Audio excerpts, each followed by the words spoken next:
Here's Ate B, one of Tips and Toes, retouching only my nails for the Cebu concert.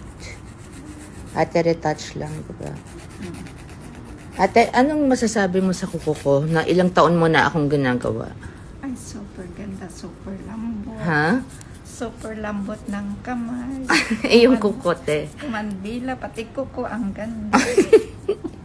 May gumagaya, hindi magaya. Hindi naman. Siyempre, iba-iba. Natatawa ko sa'yo. Kinumpara yung kamay, hindi naman nagaya. Pero ito siya yung gumawa nito for Dear Heart. Yan. So, ngayon, we're just retouching. Kasi tamad ako, di ba ate? Ate, explain mo may nilagay ba tayong fake na nail dito? Wala. Talagang, matibay ba ang kuko ko? Matibay. Ito lang yung anong tawag dito is Yung floaters. floaters, parang yung pang-hold nung glitter, Oo. tsaka nung stones. Floaters. Pero lahat yan kuko ko. Oo, ma'am.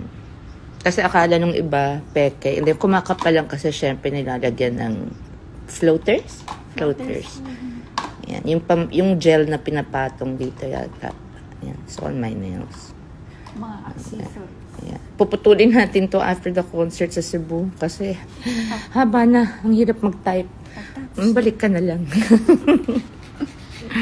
Thank you, Tips and Toes. Love you. 20 years na tayo.